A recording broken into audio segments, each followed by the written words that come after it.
2차 세계대전 때인 1942년 독일 폰 브라운 박사가 개발한 세계 최초의 유도미사일 V2는 영국에 1,500발이 발사돼 2,500명이 희생됐습니다.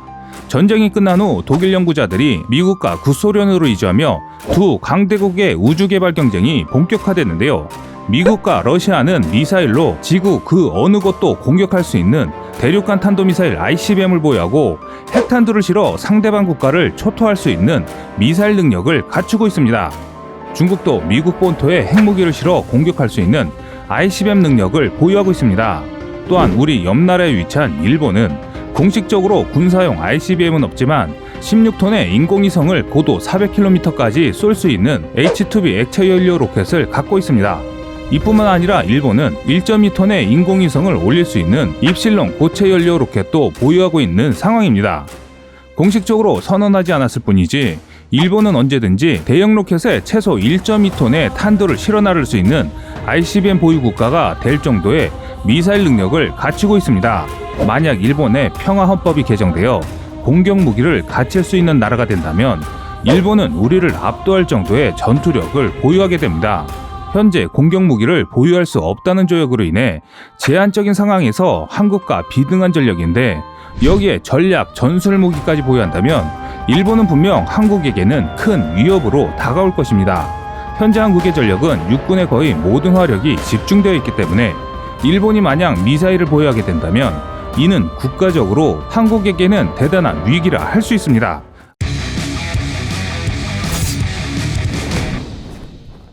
ICBM 보유 국가가 되려면 사정거리가 적어도 13,000km는 넘어야 합니다.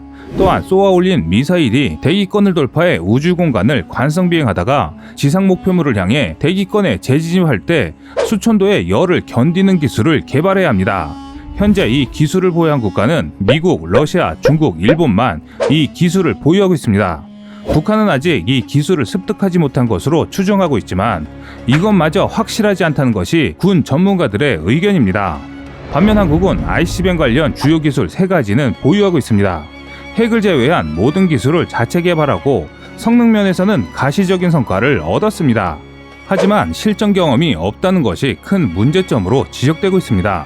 이 말은 한국은 관련 기술은 있지만 이를 운영한 적도 없고 운용할 전문 인력도 부족하기 때문에 앞에서 설명드린 국가들과는 실력 면에서 확연할 차이가 있다는 것입니다. 한국 군사력을 국뽕으로만 치부해서 현실을 바라본다면 정확한 사실을 직시하지 못합니다. 또한 한 국가의 군사력은 의지만으로 이루어지지 않습니다. 한국인이 다른 민족보다 뛰어난 부분도 있지만 모든 면에서 우월하지 않습니다. 이것이 세계가 바라보는 한국의 현재 위치입니다. 그래서 한국은 동아시아의 군비 경쟁에 밀리지 않기 위해 점진적으로 군사력을 키워나가고 있는 상황인데요. 한편 북한은 액체 연료를 쓰는 화성 미사일을 갖고 있습니다. 발사에 앞서 연료를 주입해야 하는 단점이 있지만 발사대가 이동식이어서 언제 어디서든 발사할 수 있다는 장점이 있습니다. 북한은 또 고체 연료를 쓰는 북극성 미사일도 개발하고 있는 상황인데요. 사정거리가 2,000에서 2,500km로 추정돼 일본 오키나와의 미군 기지를 공격할 수 있을 정도입니다. 북한은 시간이 흐를수록 더욱 파괴력이 큰 미사일로 발전해 나가고 있으며 지정학적 측면에서 한반도를 둘러싼 미국, 러시아, 중국, 일본이 ICBM 능력을 갖추고 있고 북한마저도 미사일 강국으로 발돋움하고 있는 상황입니다. 미사일은 액체 연료를 쓰는 미사일과 고체 연료를 쓰는 미사일, 토마호크 미사일같이 제트 엔진을 추진체로 쓰는 순항 미사일이 있습니다. 액체 연료를 쓰는 미사일은 추진력을 크게 만들 수 있어 중량이 무거운 탄두를 쏘아보낼 수 있지만 액체 연료를 주입하는데 시간이 걸려 상대국에 쉽게 탐지되는 약점이 있습니다. 지난 2013년 1월 30일 전남 고흥 땅에서 러시아의 협력으로 발사에 성공한 나로호의 TV시랑 중계에서도 봤듯 연료 주입에 긴 시간이 필요합니다. 속도전이 필요한 전쟁 상황에서는 필요한 때에 즉각적으로 사용하기 어렵기 때문에 액체 연료를 쓰는 미사일을 위협적인 군사무기로 평가하기 어렵습니다.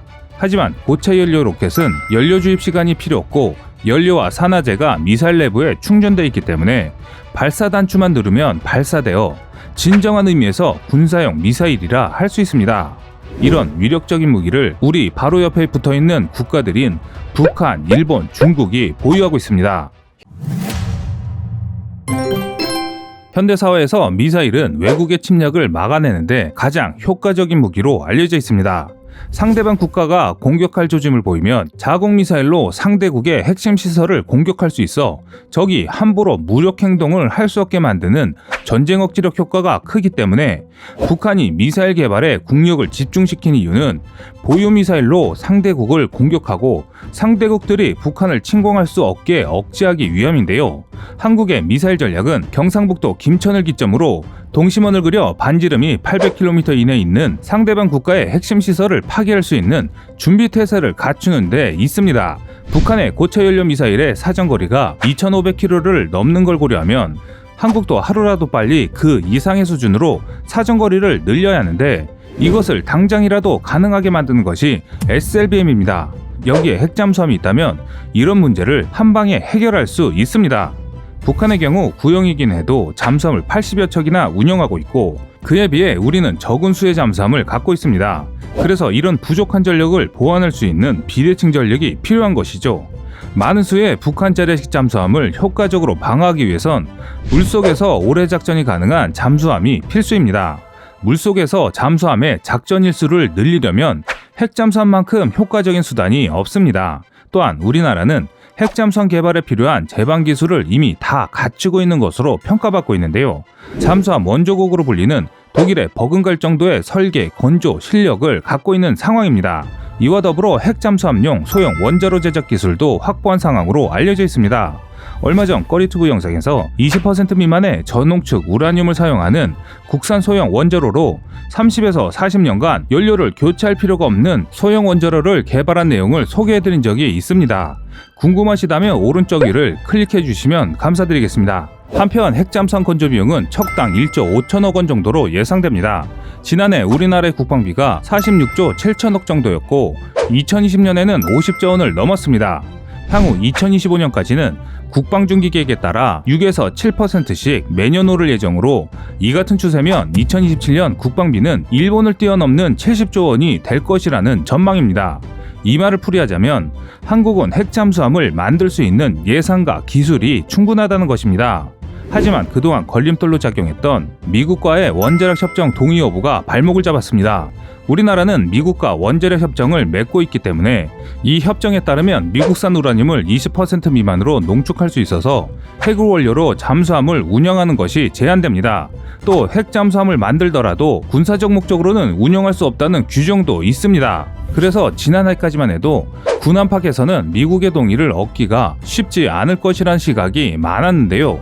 그러나 한국 정부가 한국형 핵잠수함 개발에 대한 개발 계획을 공식적으로 천명한 만큼 이런 제약 조건은 미국과 어느 정도 협의가 된 것이라 생각할 수 있습니다. 한편 한국이 핵추진 잠수함을 건조한다는 소식을 들은 일본은 또 한국을 폄훼하기 바빴습니다. 우리나라가 핵잠수함을 보유하면 북한의 잠수함 전력을 일거에 앞지를 수 있고 북한의 핵미사일과 주변국들의 잠재적인 위협에도 적극적으로 대응할 수 있습니다. 한국이 핵추진 잠수함을 보유하게 된다면 과연 일본이 지금처럼 한국의 동해를 일본해로 부를 수 있을까요? 또 한국의 독도를 자신들의 닭게시마라고 부를 수 있을까요? 한국의 해군력이 지금보다 더 강력해진다면 일본은 더 이상 우리에게 억지를 부리지 못하는 섬나라가 될 것입니다. 지금까지 세상의 모든 군사무기를 얘기하는 꺼리투브였습니다. 시청해주셔서 감사합니다. 구독과 좋아요, 알람 설정은 좋은 영상을 만드는 데 많은 힘이 됩니다.